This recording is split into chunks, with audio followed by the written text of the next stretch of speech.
Hello friends అందరికీ ఈ year దసరాకి మీరు ఎక్కడున్నారో కామెంట్ చేయండి. మేమైతే మంతనీలోనే ఉన్నాం. సో మంతనీలోనే ఉన్నాం కానీ లాస్ట్ ఇయర్ నుంచి అనుకున్నాము, లాస్ట్ ఇయర్ దసరాకి కూడా అనుకున్నాము ఇక్కడ మన దగ్గర సిఎన్సీకి వెళ్ళాలి, అక్కడ రావణాసురుని కాలేస్తారు కదా అది చూడాలి అని.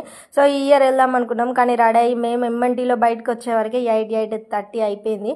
అయినా కూడా పోదామనేసి కొంచెం సేపు అయితే మంతనీలో అట్లా స్పెండ్ చేసేసి సో తర్వాత సిఎన్సీకి అయితే వెళ్ళినాము. అక్కడ ఆల్రెడీ అంత ప్రోగ్రామ్ అంతా అయిపోయింది కానీ మస్తు మంది ఉండే, కానీ అందరు ఇంటికి పోయే టైంకి మేము వెళ్ళినాము. ఆయన కూడా మంచిగా అనిపించింది, చాలా మంది ఉన్నారు, మేము కూడా మంచిగా అటు ఇటు చూసినాము. సో మీరు ఎవరైనా సిఎన్సీ వాళ్ళు ఉన్నారా, చూసిరా లైవ్లో? సో మస్తు ఉంటుందట మా ఆయన అంటాడు, కానీ అసలు ఈ ఇయర్ కూడా కుదరలేదు. కానీ నెక్స్ట్ ఇయర్ అయినా తప్పకుండా కొంచెం ముందే వెళ్ళాలి, టైంకి 7-7:30కి వెళ్తే చూడగలుగుతాం కావచ్చు. సో ఇక ఏం చూడలేదు, మిస్ అయిపోయినాము. నెక్స్ట్ ఇయర్ అయితే పక్కా ఇక కొద్దిసేపు అయితే అటు ఇటు తిరిగేసి అట్లా 4-5 ఫొటోస్ దిగైతే వచ్చేసినాము. ఈ ఇయర్ దసరాకి మీరు ఎక్కడ ఉన్నారో కామెంట్ చేయండి. Thanks for watching.